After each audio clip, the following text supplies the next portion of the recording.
Hello, welcome to our webinar on public sector procurement in South Africa.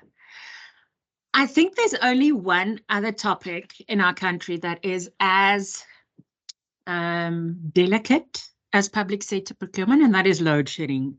So please may we all be saved from load shedding at least for the next hour and a half, preferably forever, but at least for the next hour and a half. So we are really thrilled to have you all here and to join us in this, excuse me, this very interesting discussion, and it's a complex topic.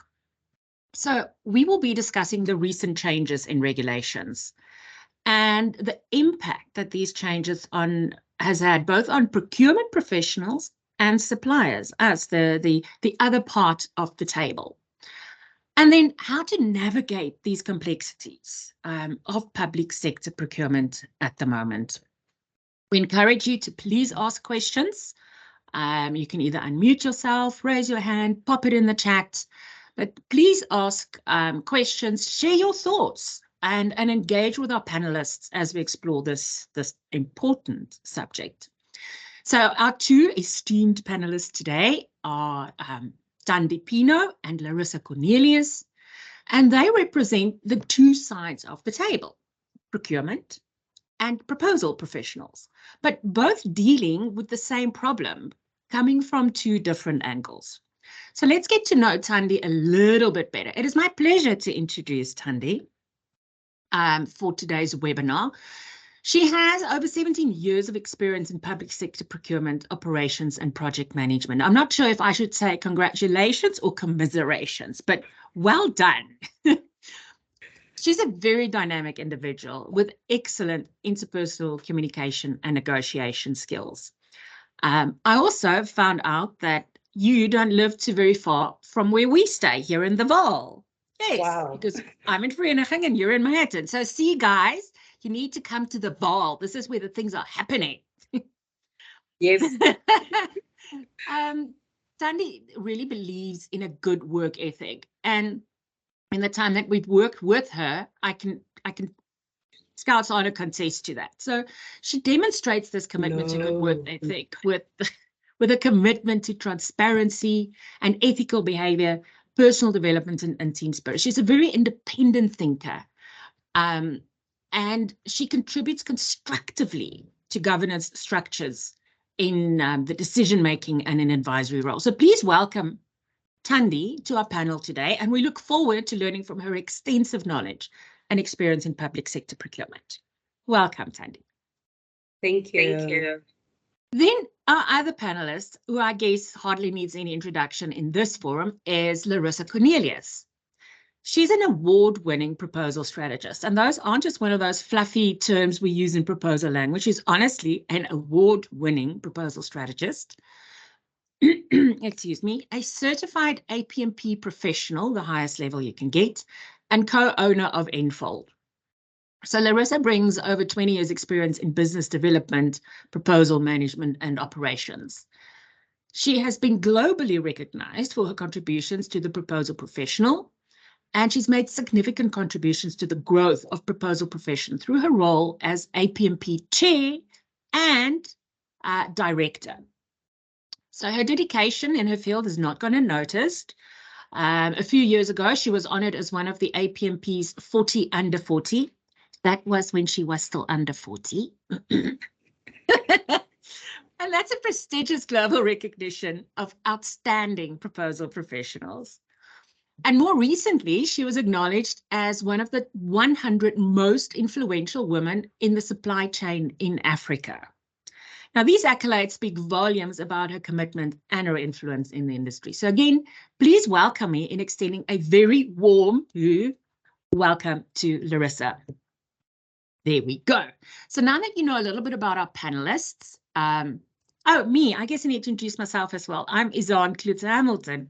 I'll be the facilitator and moderator for today's discussion.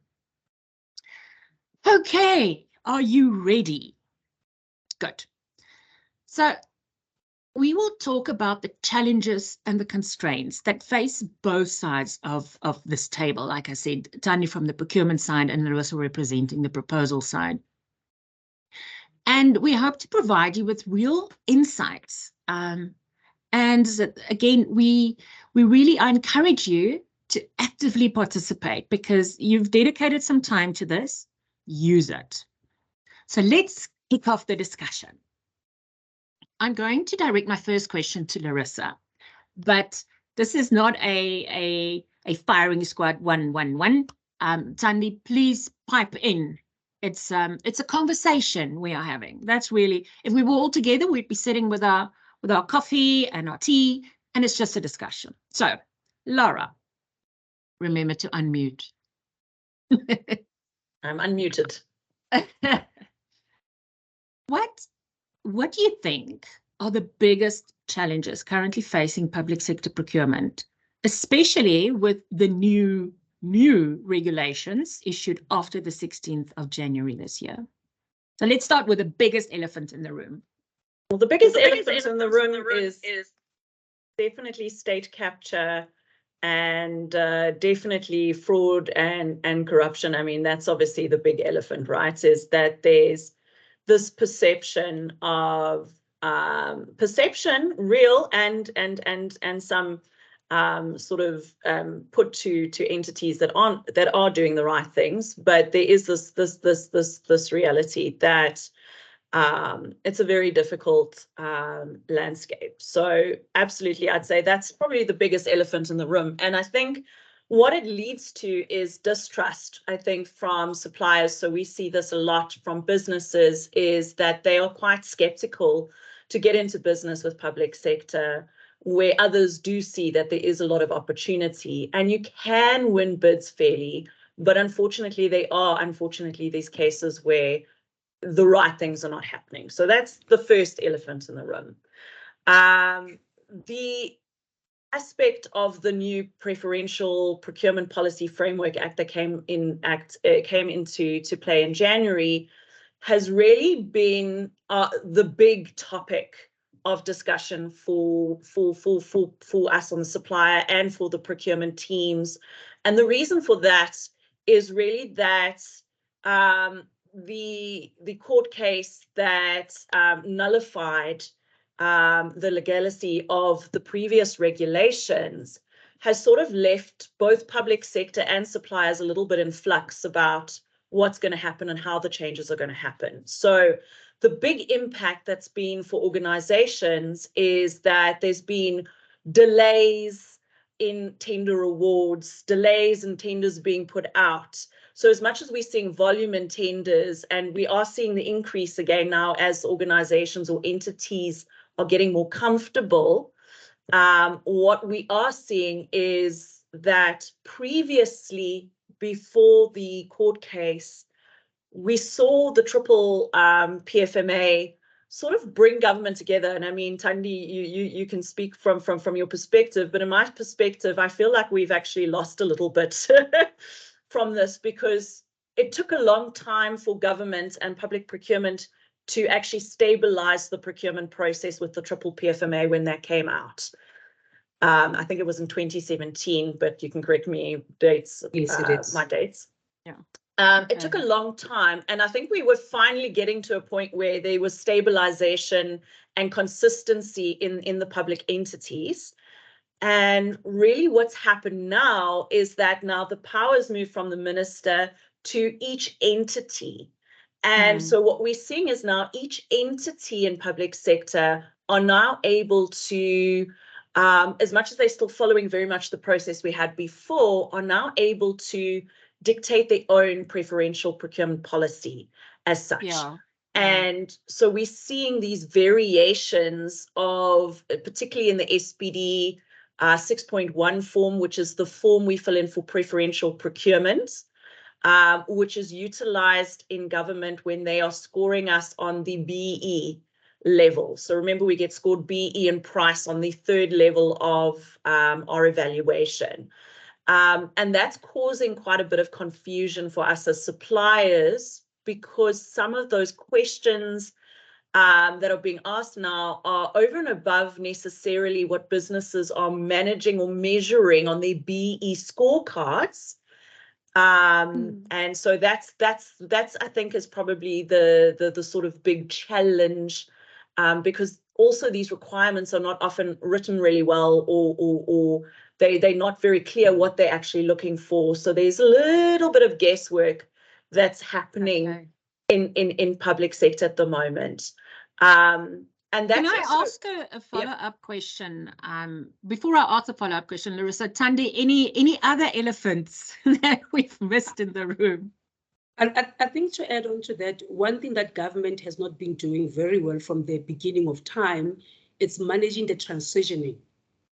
That every time when there's a change, the transition is not managed very well. When I started in procurement in 2003, MFMA was introduced, and they did it so nicely in a sense that they were doing it in batches. So they will check a municipality and say, you'll be required to only comply with this portion. Once you're comfortable, you go to the next one, you go to the next one, until we are all in and we could understand. But I don't know then what fell off in that process, because I think it worked. That's one.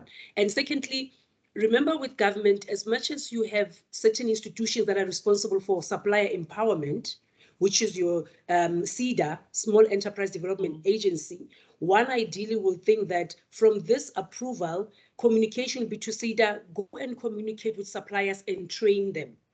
But remember, I can't even train you on what I don't understand. Yes. So currently, even within the public government space, the officials and accounting officers doing their own policies, they're still a bit confused. So I think nobody's confident enough to come and say, I will train you and tell you how it's done. I mean, what if I'm wrong? So right now, I think the whole quietness, it's about dealing with this confusion and the transitioning. And truth be told, the Constitutional Court gave public service actually a year to prepare themselves for this to come in. But there was that belief and confidence that the appeal will be won.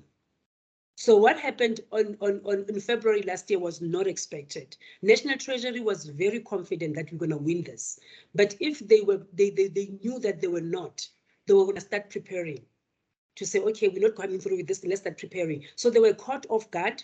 And now it was like that rip of a bandage, and then everybody's like all over the place. So yeah, that's where we are right now. The other elephants. Yeah, very, very interesting about the transition. I mean, we know that change management, it is such an important thing in any situation where there's any form of change in order to get buy-in and support. Correct. So Larissa, the follow-up question I wanted to ask was, you mentioned the changes in scoring methods and removal of certain requirements. So how can organizations adapt to these new methods and the new conditions and still compete effectively in this tender process? So I think the big thing, and this is going to sound so obvious, is first and foremost, and this is what we say to anybody new in the tender profession, is you have to read the tender document. You've got to read it. Then once you've read the tender document, you need to read the tender document. And lastly, you need to read the tender documents, right? You need to read and to make sure that you understand it. And it's not just the bid people in the organization who should be reading the tender document. It's the various functions that play a role in responding to that tender document, because a legal person, for example, will interpret something slightly different to a bid person, to a technical person, etc. And the purpose of doing that is to really make sure that you understand it, because now each entity is empowered to make a little bit more changes than they have in the past. So, and this is not something new for us as suppliers, Thandi, because we always believe we had to read it because every bid is different. It's just more important now because you're going to get some changes in what we're seeing in some of the SBD or the standard bidding documents or the standard municipality bidding document requirements. And that's what we've got to keep an eye on. It's also good for you when is to take a look and just start to understand, once you've selected key government companies, organizations you want to bid for, is take a look at their policies, try and understand the policies. Most of them should have now developed their policy that they want to implement. But as Thandi mentioned, they are in this process of learning. And so as a result, one of the biggest things the best things that you can do is if you get a requirement or an SBD or an MBD 6.1 for preferential points that's asking for locality requirements or disability ownership or ownership within, your historically disadvantaged individuals, which is really where we're seeing the big change occurring. What you can do is first and foremost go and ask and speak and clarify with the procurement entity that has put out the tender if they haven't clarified properly for you, as they are welcoming that, and I'm sure Thandi can confirm that, because they're also learning and they also want to avoid an increase in sort of law cases. The other aspect is if you don't get feedback, and Thandi, this is sometimes a challenge we see in the bidding environment, is sometimes government isn't very quick to respond back. Then my suggestion is that you look at what they're asking for, you respond to it as best as you can and put a footnote that one, you try to clarify, here's how you've understood the requirements and completed it. If you've misunderstood, that they must please, as part of the adjudication process, contact you for clarification.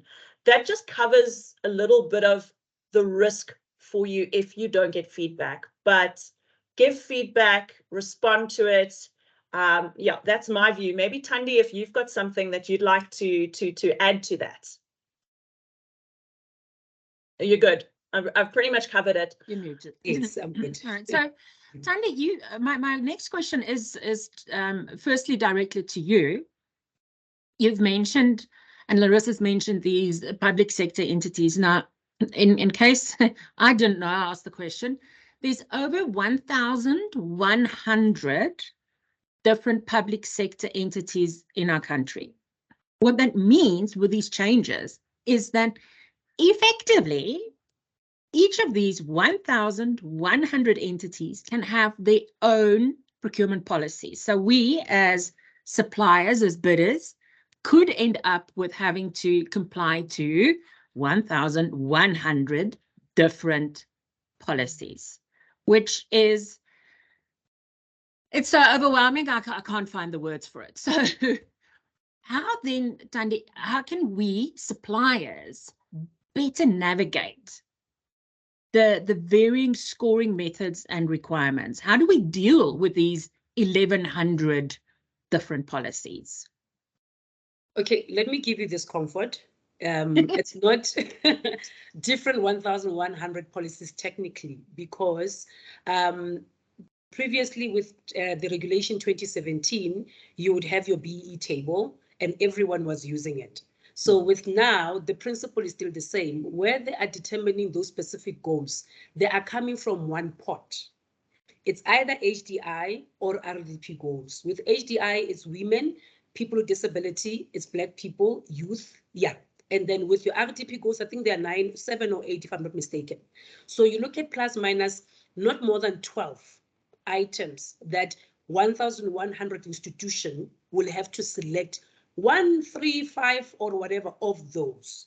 So when one gets an understanding of that pot, then you're good to go, because they will get it from one of those. That's one. It's just that the challenge, as I'm saying, the trial and error, in terms of now advising you what documented proof you need to provide, is still a bit of a gray area for institutions. However, the law will still protect you. For example, we have a law that tells us what is a woman, what is a young person, what is a military veteran, and whatever is that. Now, in terms of navigating these challenges, I think Larissa spoke a mouthful in terms of how you deal with that, and about reading, about understanding. But here's a thing that you need to understand about public sector, any procurement practitioner. I call ourselves translators. You have a user department who's an auditor, who's trained to do auditing, not to develop specification for appointing an auditor. He's trained to do auditing. Now he wants me to appoint an auditor for him. Then he comes and says, Thandi, I'm looking for an auditor who knows what he's doing. Okay. And I can't go to the market and say, I'm looking for an auditor who knows what he's doing.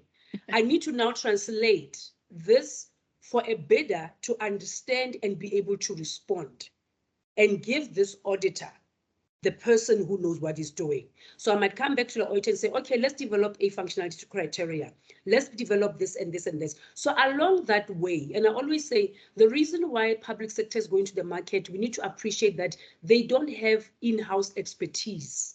So there's only so far they can go in terms of giving you the proper and correct specification that you can understand. And that this is where you come in as the subject matter expert, that you are in the field, you understand this industry better. So going back to asking questions, please, you're not being a bother. You're not being a bother. You could be helping me. I mean, I've learned at one time, I was going out on tender to appoint a service provider to do competence assessments.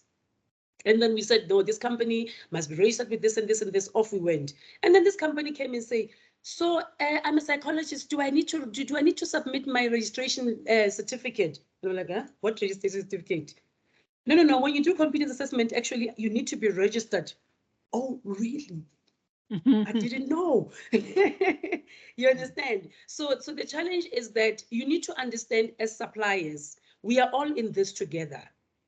We are all working this journey together. And some people get to be turned off asking questions because you don't want to bother people. And I mean, hey, as Larissa said, the elephant in the room is corruption, and it's not just a perception. It's a fact. It's a reality in our country. So sometimes that elephant in the room put people off to say, hey, I might ask questions, they might ask me a bribe, or I might ask, they might think this way about me. But I always believe that if something's not for you, you're not going to get it. But what do you have to lose? You know? So please do ask questions, because I've learned so much from service providers as a practitioner, because every time procurement practitioners are generalists. You tap into a new industry every time when you buy. Today, I'm buying water purification chemicals. I'm talking to water purification engineers. They're talking about some chlorine and some level of, like, what the hell? The next thing I move, I'm buying triple PPE. Now I'm told about sweet ore material, triple stitch, what? Like, what is going on, you know? So service providers need to understand that please do ask questions. And again, coming back to what Larissa is saying, that looking at the organ of state that you're going to be working with, and I'm going to be unpacking it in the next session on our training, to get a good understanding of the organ of state that you're dealing with, as well as the legislation that governs that particular organ of state. But in a nutshell, we have PFMA and MFMA. Even though different organs of state decide to implement it differently, but the guiding principle are those two pieces of legislation. So the point I'm making is that we are all in this together.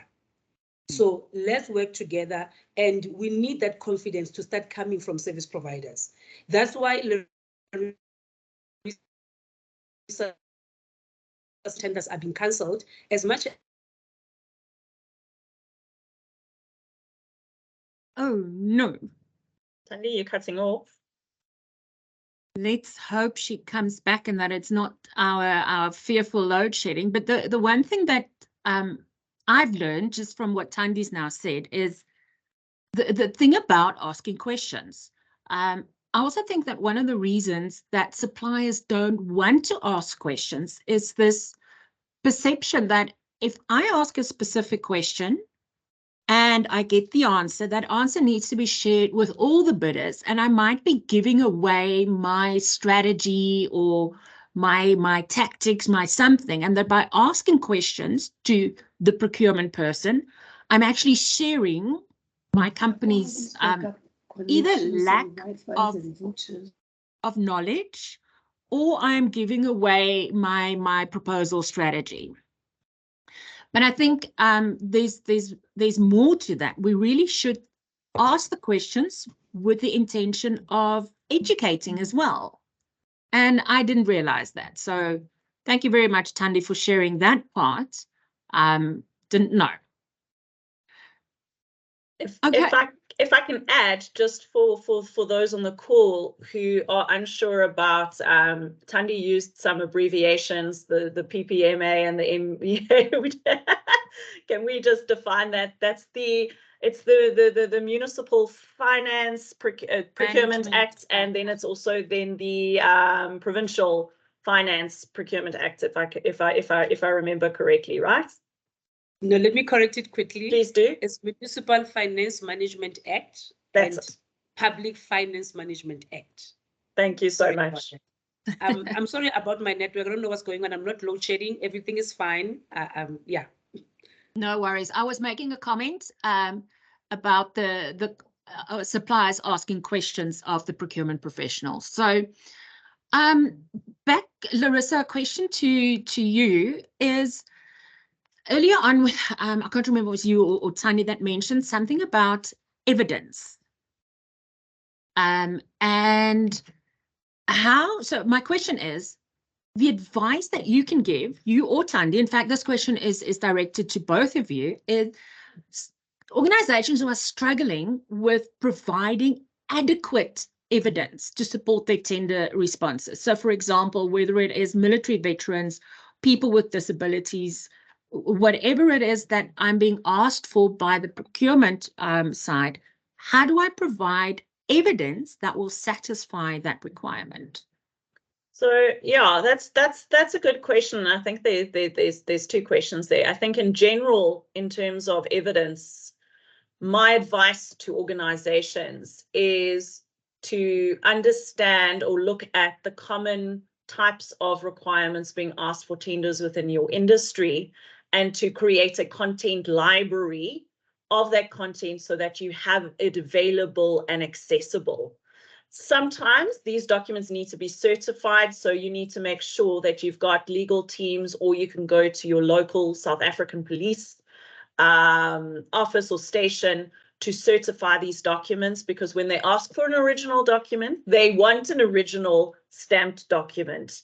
The typical types of evidence they're asking, and before I go into the ones for the SPD 6.1, or the MBD 6.1, which stands for Municipal Bidding Documents and Standard Bidding Documents, is really just, you know, things like your references, reference letters. These are things anyway that help you from proposal best practice to bring out some credibility of what you're delivering. Your registration, your company registration certificates, your central supplier database certificate, your BE certificates or affidavits, your CVs of your professionals, of your people, of your consultants, their qualifications and certified copies of, you know, your tax PIN certificate, your ISO certificates, and your industry related certificates. Then it's about understanding, when you get a tender document, if they are asking for something that is not part of a norm. You heard Thandi explain. I've actually got a recent example where a company that deals more with construction tenders put out basically a tender for a different industry, but it was a construction tender contract terms, construction tender requirements. Then that's where you have to go and clarify with them. Now, what we are seeing with the SPD requirements at this point in time is that they are still only asking for the BE certificates and for you to fill in a form. So far, we haven't seen the request, or I haven't seen any request for evidence yet. However, because Tanya said they are going to start asking questions, and there's only a variation of 12 questions they can ask. For example, they might want, what I am seeing an increase in is locality. So for locality, the typical evidence that would be used there is your municipal statements, or a lease, a signed lease, a fully signed lease agreement, probably with the municipal statement attached to show that you're up to date in terms of paying those requirements. And that's quite common in the municipal requirements, but as entities ask for locality, that could be good evidence. The other evidence that could be, that you might want to start preparing, is if they're asking for Black ownership, that's pretty, you should, Black and women ownership, youth ownership, these things should be within your BE report anyway. But things like military ownership, often there's a certain certificate you need supplied to prove that they are military veterans. Then that would be another attachment. So these are attachments that you can start to get ready. In fact, Thandi, what I do find, and this is maybe some information for you, is that I do find that the biggest delay with most suppliers is that they just don't have this information availably ready. And so that creates a huge cost for organizations to put these documents together, because a lot of scrambling happens to have these ready. So this would be a really good strategy for organizations, is think about your content library and a cheat sheet. So we use cheat sheets that you can use. So just create a short 1-page or 2-pager that has all your company information listed that you typically need to fill in your tender forms. And those things typically would save you a lot of time. Tanda, any advice that you can give about the evidence? I think the first question should be why, or what is the intention behind the evidence? Because sometimes we do get the evidence, but it doesn't talk to what we requested. And that is always a big gap. You know, you find that this is a bidder who's quite aware of how government tenders work. You know, you see how they're arranged, the documents, as Larissa is saying, that you can see that they already have a knowledge, whatever thing. It was easy to put it together. But when you look at the evidence, it doesn't talk, especially when it comes to the functionality criteria, it doesn't talk to what we are requesting.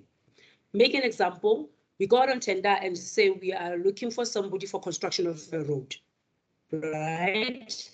And then we ask of a road, but this construction company that has been doing many construction projects. And then now on the references, they bring a reference letter for construction of a hospital.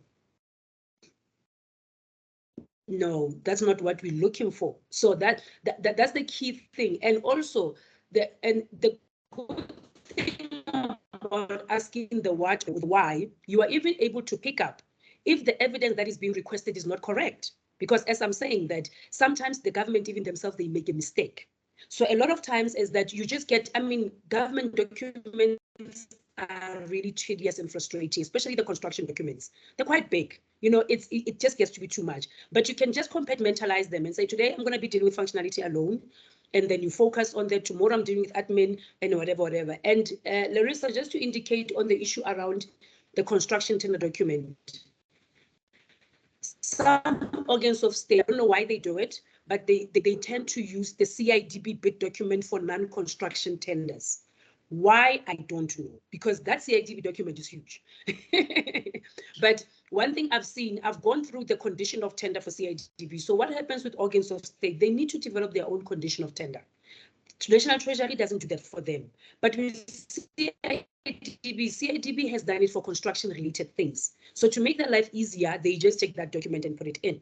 You know, so the issue around the evidence, the CV, sometimes you find that you'll be requested to give a CV of a project manager who has experience. But now it's an electrical engineer. You're going to give us documentation for a civil engineer who has experience in catering, or whatever the case may be. So the key thing about the evidence is ask yourself, why are they looking for the evidence, or what is it that they're trying to evaluate? And a lot of times, well, it doesn't happen with all organs of state, but there are those organs of state that go out of their way to actually make it very clear in terms of what they're looking for. Some they'll even say a letter coming with a stamp, giving the project name and the project value. Some they'll be that detailed to guide you. But if, for example, they use vague words like contracts of similar nature, then it means that the discretion is on you to then determine what is a similar nature. But if somebody is specific on what is it that they are looking for, please, please, please. And the issue around the locality, because of this transitioning again, we come from the era of local content. And now with local content, I would have felt that they don't use the word locality and rather use the word jurisdiction. Because if you've been using the term origin, they're the same. You start thinking, is this best, you know? So when you see locality, you start thinking SBD 6.2, which is not necessarily the case, you know? Again, with the municipal statements in municipalities, they don't only check where you are based, but they only also check, is your account in order? And if your account is not in order, you might get points for locality, but you're going to be disqualified because you owe the municipality. However, in the PFMA space, which is your government departments and SOEs, they purely want it for the purpose of locality.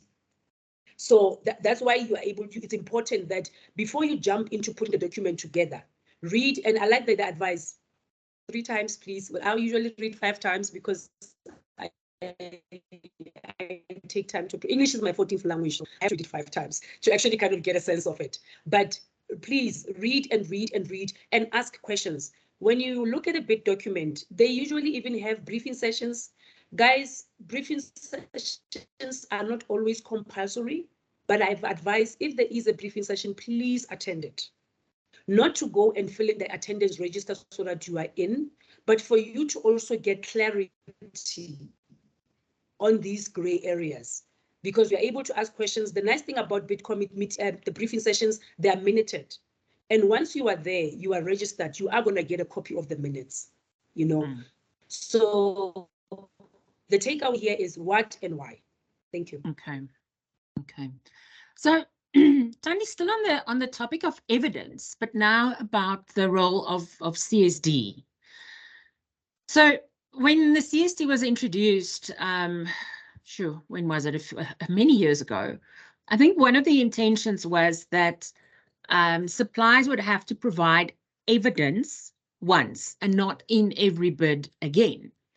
But now, what information is considered as evidence in the CSD versus what procurement teams need as part of the tender responses? Okay, CSD first, it was established for the supplier to remove administration burden that came with having to be in a supplier database for different organs of state. I mean, in Gauteng alone, we have 12 municipalities. I don't know how many departments we have. So you can imagine if you want to do business with all of them, you only get 5 certificate original from some, you know. So am I audible? Can you give me a few seconds? I want to swap my connection quickly. No problem. Yeah, because I see. No, that's no problem. I can speak a little bit around the central supply database, or at least what the initiative was about. Was essentially the central supplier database the idea was to centralize the management of supplier rotation and to make sure that they link the suppliers to the tax, to both the CIPC, so to the companies, corporation, as well as to SARS, so that they would get visibility to see that you do have your company registration documents, your tax documents in order before government does any work with you. So the idea was supposed to remove all of these sort of extra requests for statutory documents. However, we've actually seen that they still request a tax PIN certificate. They will still, and then we still often are asked for the CSD report itself versus just the CSD number. So Tandi can speak to that. Okay, I think I'm back. Well, you know, here's the thing about government again. We don't operate the same way, and it goes back to the culture, the organizational culture. Ideally, I used to ask, if we have CSD, why do we have to request? One thing that really literally makes my blood boil is when companies are asked to provide CIPC registration certificates. Like, why? Because, I mean, if I'm not active, you'll see it on my CSD report. But what I've observed is that the challenge is AG. The AG is not consistent in terms of the information they request when they audit. And this is the reason why you find yourself, some organ of state still request things over and above CSD. I remember there was one time on one audit I had, and they were asking for SBD4. And I said, but on the CSD, it does say that no director is restricted on this company.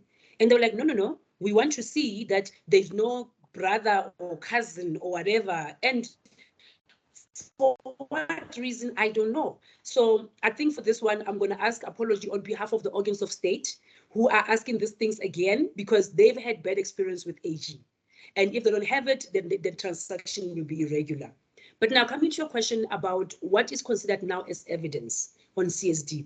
Firstly, if you get your B certificate, especially your EMEs and your QSEs, if you get your affidavit for CIPC, remember every year you will load your returns, which should give an indication on how much revenue you've made in that financial year. Yeah. So changing directors, or maybe directors are resigning, you'll also update that information. So your BEE certificate from CIPC has a bit of more credibility when you submit to the organ of state. So that is the evidence. So if you are requested a sworn affidavit or a BA certificate, you get that CIPC one, it's known that this is updated information, is correct information. That's one. Secondly, your ownership. Remember again, when you punch in your ID number will give me your age, your ID number will give me your gender. So there and there, we know now this Larissa is female, she's 25 years old, that makes her a young person, and whatever the case may be, you know. So all of that information, so CSD will then give me the BEE, will also give me the ownership in terms of evidence of this particular company, that this company is owned 50% by youth or 20% by women, whatever the case may be. And also, you remember when you capture CSD, there's a questionnaire around your race. You indicate, am I black, a military veteran, and all of that. There's also that summary report. I think it's a pie chart on the last page of your CSD report. There's a pie chart that you get that shows the different percentages of ownership. So CSD, you get BEE. Secondly, you have ownership. Now, one thing also about CSD, which is not necessarily about something that is requested at the tendering stage, is the confirmation of your banking details. If your banking details is not confirmed by CSD, you're not gonna be compliant. So now an organ of state now has comfort that this person has a local bank account and it has been verified that is the bank account of the company. Because remember, sometimes we used to have bank accounts of individuals. Somebody will come and say, pay me, and then there's tax issues and all of that. So it confirms that. And also another thing that CSD confirms, restricted suppliers. If you are if as a director, you are on the database of 10 defaulters or database of restricted suppliers, it will indicate whether you are restricted or not. So those are the evidence that you'll get from CSD. Now, but if you choose to not subscribe, you get that B certificate, you'll have to use the sworn affidavit. Then we will work with whatever that you will provide to us. However, what is important for suppliers to know is that SARS, yes, Larissa spoke about SARS. SARS also is updated. Now, CSD, that's to your specific industry regulated dynamics, your CIDB, your health certificate, your SAPRA. Even if they requested on CSD, there is no real-time information or communication with CSD. So therefore, that one you will need to provide. Don't say, I did say on CSD that I'm a CIDB level 5, and then I'm going to leave it there. No, there's no link in between the two. Or I did say on CSD that I'm a doctor, you know, and therefore I have an HPCSA registration. No, that's not going to serve as evidence. So it's important that one knows what is it that can be used as evidence from CSD and what is not going to be used as evidence from CSD. And also to talk about the issue that Larissa mentioned about the rotation. Something that is making its way back again into the public sector space is a supplier database. Organs of state now are starting to request people to get into their supplier database. And CSD was introduced to actually do away with that. But here's the thing. And please, guys, it's annoying, but please just respond. Just do it if you want business. Thanks, Tande. It's not the CSD was not the solution I think we all hoped for. Definitely, it's not. But so we worked with it. So what happens with these databases is that CSD, it's not giving us that promise of rotation. CSD promised rotation, but rotation is not happening. And AG comes and say, where did you find Larissa? How did you find Larissa?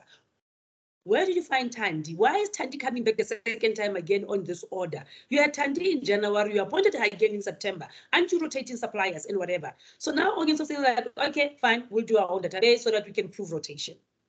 You know, But if you're not on the quotation space, especially with municipalities, because municipalities, their quotations are up to 200,000.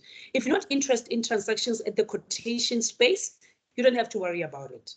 If you're doing only tenders, then you can ignore those supply database invitations. But if you then are interested in quotations, unfortunately for you, you need to then respond to those supply databases, or else you're not going to get an opportunity from that organ of state. Okay. Thank you.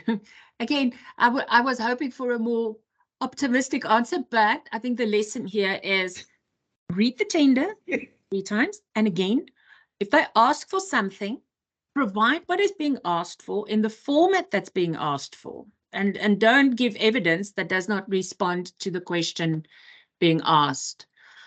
My next question is to you, Tanya, and it's also something that you mentioned earlier on in our conversation, was that procurement professionals can't train suppliers if procurement professionals themselves don't really understand the changes. So asking you to speak on behalf of every procurement professional in this country, how do you feel within public entities about the confusion and the frustration that these changes in regulations are bringing about? How do you, as the procurement professional, deal with it? You know, one thing about being a procurement professional, actually, in any industry, you need to appreciate that we work in a dynamic environment. It changes a lot. I'm generally a reader. Like, somebody called me a professional student, and I am. I'm always studying something. You know, I'm always in school for one thing or the other. So in procurement, if you don't invest on personal development, unfortunately, you're going to be a frustration for your customers. And when I'm talking customers, I'm talking about both suppliers and the user departments as well. Because now, right now, currently, there have been forums going on for the longest time about this constitutional thing. Actually, I can confidently call myself an expert in the triple PFA regulation because of the forums I've attended with lawyers, with professionals, with people who know nothing that they're talking about, with experts, even people from different countries. I mean, the UK, the SIPs and everything. You just need to be in that space where you want to kind of understand and listen when people ask questions and everything. So right now, the only thing that we can do as practitioners is to actually invest in our personal development. That's number one, and to broaden our network. I mean, LinkedIn for me has been an amazing tool in terms of getting a network of people who are in the space who can help us. I mean, yes, we have this situation in supply chain in South Africa, whereby there's this empowerment that needs to happen, there's this transformation that needs to happen, but we're not the only country in Africa that was colonized. You know, we're not the only country in Africa that's trying to transform. You know, I could be talking to somebody from Botswana, I could be talking to somebody from Nigeria or Namibia. You know, we have the same goal, and in terms of the approach, it could be different. And I mean, interestingly, Botswana, if not early this year, it was sometime last year, they actually approved their procurement bill. You know, Lesotho approved their ideas early this year. You understand? So already by the time we get to ours, we already have some lessons that we can pick from other people in the industry. So one thing for me that's worked for me, and this is what I always advise the practitioners as well, is that don't be arrogant and say, I know this. I mean, even as much as we like to disrespect accountants and say accounting is the same, the standards has been like that for the longest time. No, it's not. It changes all the time. So currently, the practitioners are still trying to unfortunately understand. I wrote one interesting LinkedIn post 2 weeks ago, and I was putting examples of these specific goals that I'm seeing. And I said, guys, for example, there's one that says so many points for youth, so many points for military veterans, and so many points for Black people, and so many points for women. So I'm like, okay, we are looking for a Black man who is a young person, who is a military veteran. We don't have a military veteran that is under 35, by the way, who is a military veteran and who's female. I'm like, okay, is this LGBT situation happening or what's going on? You know, but these are the things that get to make me realize that the practitioners were still struggling. But I must commend National Treasury, though. National Treasury is doing everything in its powers to do the roadshow. So they're doing roadshows at provincial levels.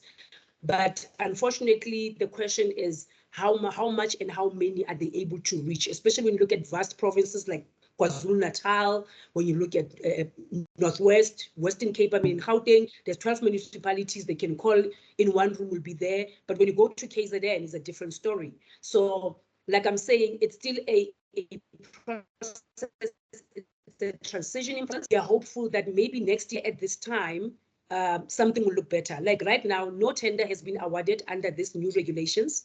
And secondly, I see a lot of cancellation coming.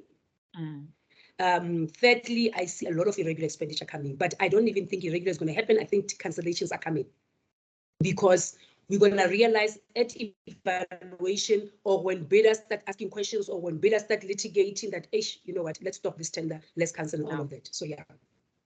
And obviously the knock-on effect of the delays in issuing tenders and the cancellations and the delays on award has, I mean, it's myriad of impact on businesses, on small businesses, on the rest of the economy.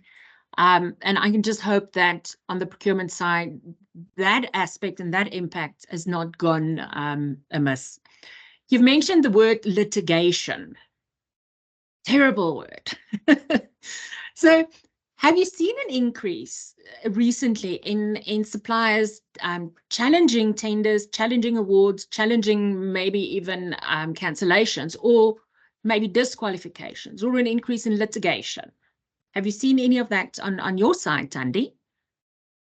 I think right now we are still busy crushing over our free business, forgetting these regulations unconstitutional, you know.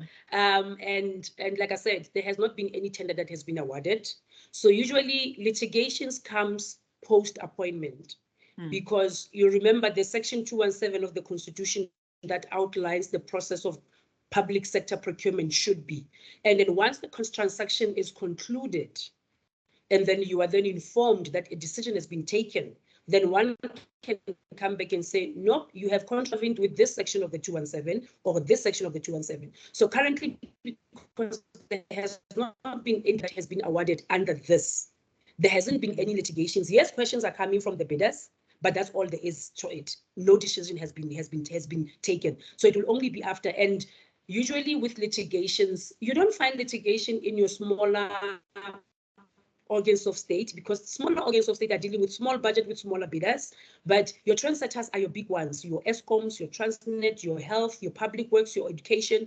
And interestingly, for example, I looked at one tender document from ESCOM and their SBD 6.2 actually had nothing, you know, and I'm like, what's going on, you know? So your big institutions that are usually more prone to litigations, they're actually taking a much safer approach as well. But also what you must also remember,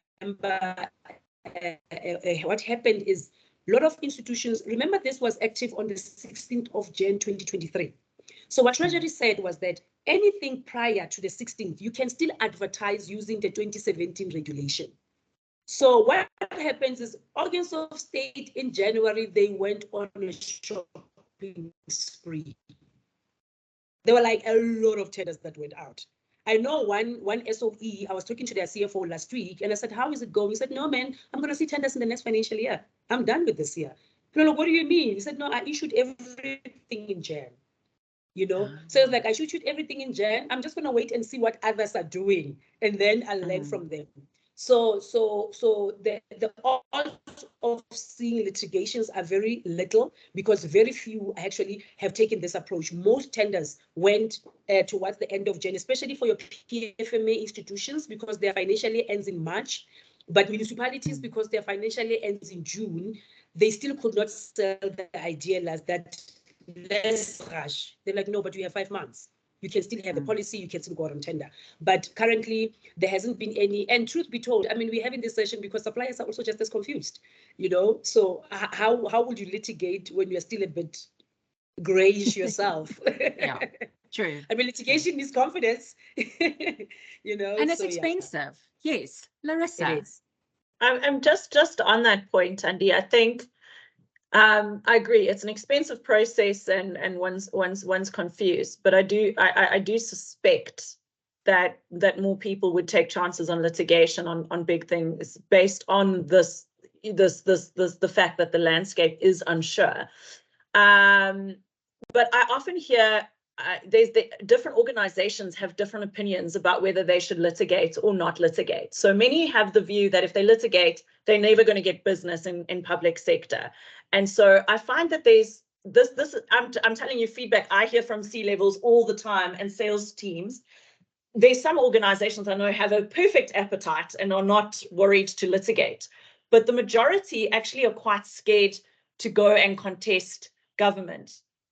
What is your advice when something is really, I mean, I'm not saying take advantage of an unsure environment because nobody has the time for that, but what is your advice if there really is a process that is not fair, is not following section 217 of the Constitution? It's not fair, it's not equitable, it's not following the due process. What is your recommendation to businesses? And what is the risk of taking government to court? Okay, firstly, the only thing, the worst, you will not be in the database of restricted suppliers for taking government to court. That's number one. So anyone can do. Is there a little black book? I was going to come to that actually. Yeah. I was actually going to come to that, you know, because and here's the thing. There's human beings, there's human nature in everything. You know, it's one thing about what's written on paper, it's another thing about the behavior and culture. I mean, culture is unwritten rules, right? So what then happens is that once we know about, you'll be like whispering, hey, you must be careful of Larissa, you know, just make sure that Larissa is not in and all of that. But you have over 1,000 institutions, you know, and I always say, you know, one thing I always advise a lot of people about government is that the bigger the institution, the more interest in it by everyone, especially the bigger the budget. But the smaller there is, you can take JP Mark's municipality to court and win the case, but nobody's going to know about it. Go and take City of Joburg to court, or go and take City of Cape Town to court, then everybody's going to know about it, you know? So maybe as much as it's your right to litigate, you might maybe want to check who are you litigating, you know? Leave Donald Trump and maybe go to some guy in Mauritius or whatever, you know, because yes, we can talk about law to say, no, you're not allowed to disqualify me and everything, but practitioners are going to know you. Accounting officers are going to know you. And they'll be like, you know what, I don't want to do business with this person because they're too clever and whatever. And it's all about your risk appetite. It's a risk that you're going to have to be prepared to take. And I always say, every risk comes at a cost, you know. So now you lost a 10 million tender and then you want to litigate it. Is it worth me litigating 10 million at the risk of maybe 50 or 70 or 30 millions that are coming? Because here's the thing, when you litigate, there's always been, I've had instances where we'll have to engage with service providers when they want to litigate. And my first question is, yes, correct, you were being treated unfairly, and by law, you need to get some remedial of some sort. But on a bigger scheme of things, what did you lose in terms of cost in your company? Other legal fees. Now, you applied for a tender for laptops. Did you buy this laptop? They are sitting in the warehouse and you can't do anything with them? Do you really then want to risk this? But if, I mean, right now you're sitting with a warehouse of 5 million worth of goods that you can't do anything with, by all means, go to court and fight for this, you know? So I think for me, it's always that weigh those options to say, what do I have to lose? I mean, there are certain companies that have a floor of legal firms who are ready to take government to court at any time. There's one case in point for Eskom, where this company took Eskom to court. There was a big mistake about the VAT. So Thandi was appointed. Thandi was the highest point scorer, but Larissa was supposed to be, when Thandi was evaluated, they excluded VAT for Thandi. Therefore, Thandi was less compared to Larissa. But if they included Thandi's VAT, Thandi would have been more experienced. Then Larissa took this matter to court. You know how long the justice system take. By the time that the judge took a decision on the matter, the contract was already 3 months to expiry. And the judge said, yeah, well, Larissa, yes, you were supposed to have been appointed, but unfortunately, because the contract is 97% concluded, we can't cancel Thandi. So we'll have to see maybe what we can arrange with you and all of that. Was it really worth it? And those are the questions that you maybe would want to ask as a service provider. You want to litigate, it's well within your right to do that. But look at the, I always say cost doesn't always come in rands and cents, but look at the cost on the bigger scheme of things. How much is it going to cost you in the long run to litigate this matter? So, yeah. So just it supports your question or your comment, Larissa. Yeah. We have 15 minutes left on the clock, and I see there are 1 or 2 questions in the chat, and I see a hand raised here and there. So may I go and to the questions in the chat, and then I can ask anybody else if you want to ask a question, either raise your hand or also just put it in the chat. Okay. So this goes back to Itani, where you said attend the briefing sessions, whether they're compulsory or not. So Sandra just made a comment, which is true. We don't always get replies from government or municipalities in time to make for us to change track on our strategy or on our response. How do we deal with that? One thing about government procurement, and this is that's why a lot of tenders, you find this frustrating statement that says, if you don't get response from us in 90 days, consider a tender as being non-responsive. Is because supply chain in public sector is not properly capacitated. And the volume of queries they receive from suppliers is quite a lot. You find Thandi is appointed to be the minute taker for bid committees, to do the administrative compliance, to do the quotations. Now Thandi is sitting there as a practitioner to understand, to say, okay, I'll leave Sandra, I'll focus on the minutes or whatever the case may be. But the law requires that we respond actually. So now some lawyer somewhere many years ago said to organs of state, put that disclaimer on the advert, then you won't have the burden to actually have to respond. But you are required to debrief, actually. There's a word called debriefing. Bidders need to be debriefed when a tender did not go through, So it doesn't happen. And again, it goes back to, I've seen with your smaller SOEs, with your smaller budget, you're bound to get responses much more in time, when you, as opposed to your bigger departments that receive 3,000 tenders at one time, respond very minimal. I mean, some people take it as far as, and you can do that, write to the accounting officer. And in municipalities, what I like people, what they do, which I think it's quite clever, they actually write to the office of the executive mayor. No mayor wants drama from service providers. So no executive mayor wants that. Yeah. So what people do, they just write a letter to the office of the executive mayor. And then when it comes to the executive mayor, he will take it to the municipal manager. The MM will know that they have to account. In PFMA and public sector, the minister is far, but the department's MECs are also closer. So people will write to the office of the MEC, because in the MEC, there's a chief of staff. So the odds of it being dealt with are much more higher than taking it directly to SCA. So that would be my advice. Okay. So the next question was asked by Felix Jackson, and it sort of relates to the same thing. And he says that if the organ of state does not take minutes of the briefing and distribute them, is there any recourse, or what would you suggest? Because this is before tender submission date. This is briefing. So what do we do? There's an instruction note that came out from National Treasury, I think last year, that now deals with that. It actually even goes as far as the time frame by which you need to provide information to the bidders before closing of tender. I think it's 5 or 10 days before closing of tender.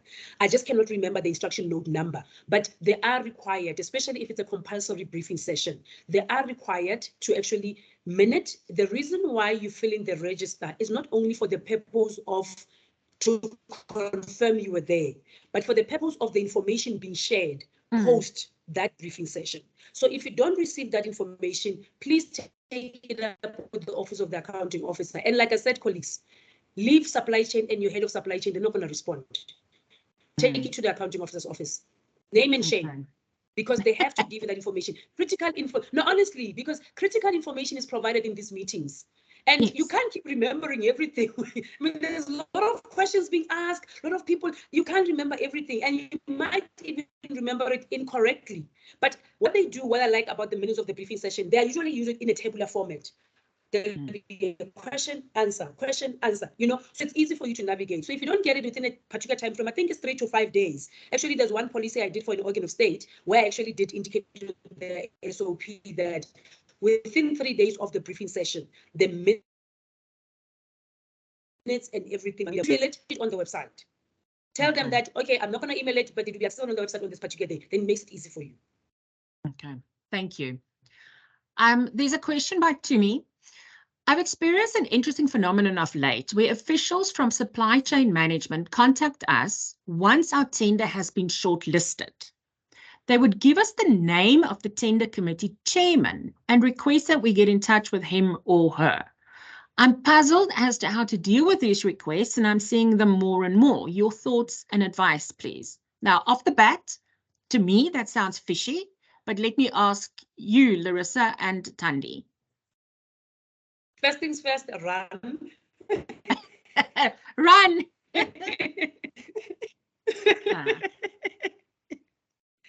Here's the thing, colleagues. Bidders, supply chain practitioners are not allowed to engage with bidders after a tender has been closed and not yet concluded. The only time you will receive a communication from supply chain after the tender has been closed is for clarification to be official in nature, whereby an email will come and say, dear Larissa, my name is Thandi Pino. I'm a secretariat of the bid evaluation committee. We are busy with the evaluation of the tender, and this is what we received and observed on your proposal. You are therefore requested to provide clarity on the following. If it's not on email that can be documented, tracked, please run and run fast. Because there's this thing called corruptor and the corruptee. The minute you get involved, you are in it. Okay. I thought that so. It's wrong practice. So the only time that happens, it happens, yes, and supply chain will be given permission by the chairperson of the bid evaluation committee. Go and contact these bidders. And when they do that, they will never do it over the phone call. They will maybe call and say, Larissa, your email has bounced. I have this email address and it's not correct. Can you give me the correct email address? But there's never a conversation via telephones. No, don't. And secondly, if you were to meet with officials of the organization, usually again, you'll meet with the bid evaluation committee or the bid adjudication committee. You will not meet one individual. Interesting. In the chat, Pona says, yes, she got a call like this yesterday. And Tumi also confirms that, yeah, usually these are via mobile phone. Very interesting. We have 5 minutes left. So before I wrap up, is there any other questions? Oh, Kiribone, your hand is raised, so you can unmute yourself. Hi, everyone. How are you? My question is on the SBD 6.1. How do we calculate that table on the 6.1 when they say 80-20 and they put the points there, like women 5 or people with disability 5, but the total point is 20. So if they say disability, you don't have disability and it's 5 points. For me, if I don't have disability, is it 0? Or how do I calculate? There's a formula that we use to calculate that. Is it possible that you can share that formula with us, please? If there's a formula, how to calculate it? Or do I also only include the percentages that on the BEE or what? Because it's so confusing. I don't know how they calculate it to get for me to get 5 points that is there. I don't know if I make sense. No, you do. So that's exactly the key challenge that we're seeing at the moment, is that you're getting different requirements and different calculations from different entities. So to be able to effectively answer that question properly, we'd need to actually see the actual requirement. But yes, typically if they're asking for 5 on disability and you don't have disability, then it would be 0. So there's 2 things I see Azana shared in the in the chat section, training that we do. So we do detailed training on this. But what you can also do is send an email to info@infol.com. Send us the example and we can try and guide you if you're filling it in correctly. But again, this is where you need to start preparing your organization, is to say, you know, these are the things that they're asking for in terms of points. The downside is that the points that you get scored in this area is ultimately going to impact with your price. So if it's 80-20, that 20%, that 20 is going to count towards your pricing. So in that situation where you're going to score low, then you need to decide, can you be price competitive enough to still submit a bid? So that's some of the risk appetites that you as companies now need to start deciding.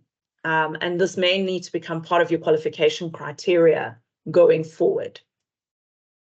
Thank you. Wellington, you also have a question.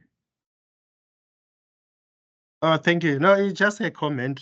Yes. I just wanted to say to Thandi, like what you said when you were challenging the public sector space. Yes, I know the pros and cons, but I think it might be also good for the big fish to challenge the irregular awarding of tender, so that they set the precedent correct, so that we have the case laws. So if you don't do that now, we run out of case laws. So we should have case laws which are already recorded, so that people, they know in the public sector that if they do this, there's a case which was already presided on and it's on record. Thank you. Thank you, Wellington. I think ultimately we want to avoid going to that situation. Sorry, Azan. But I mean, obviously, if you respond correctly and you ask clarification questions during the process and you use recourse through those entities first, through their contestation processes, you are less likely to have to go a legal route. So there are alternative ways to challenge government before having to go to litigation. Yeah. Thank you. Thanks. Ladies, one last comment from your side before I wrap it up for us. Thandi? I think just to tap on the last speaker, I like what he mentioned, and I think maybe it's something that we can pass through to say, if also National Treasury can have access of those case laws, because then it becomes easier for the practitioners actually to kind of implement, because we're still struggling even with AG in terms of accessing case laws on certain documentation that we're looking for. But yeah, all I can say to everyone is happy tendering. Please stay away from corruption. If it's not yours, let it go. It's too costly. Thank you. Thank you. Larissa, thanks, Thandi.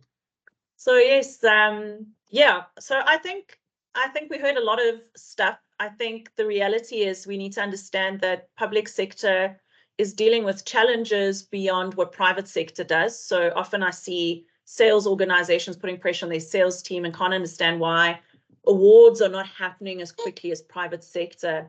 You need to keep in mind the legislative requirements, changes, and the current environment in the public procurement space when considering your business risk and timelines in terms of how you're managing sales.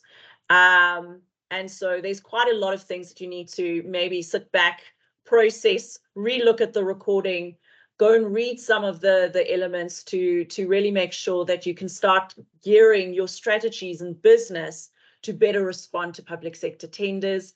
It's not all doom and gloom. There are some very professional public procurement professionals out there that are looking to do the right things, that are looking toward the right work. So it is a very lucrative piece of pie to go after. It's just that you've got to make sure that you mitigate your risks as an organization. Thank you very much, Thandi. Thank you, Larissa. Very insightful. And I see a lot of comments. People would like more of these sessions. So we will definitely arrange more of these support group sessions. The recording will be on Enfold's YouTube channel later today. And if you have any questions, you're more than welcome to reach out to us. We'll help where we can. Where it becomes too big or too complicated, like I said in the chat, you can get in touch, and our team of Thandi and Larissa and the rest of our team will gladly come and help you in a safe, secure, confidential environment. So, ladies and gentlemen, thank you very much for joining us today. Happy bidding, stay safe, and know when to run. Bye, everybody. Thanks, everyone. Bye-bye. Bye.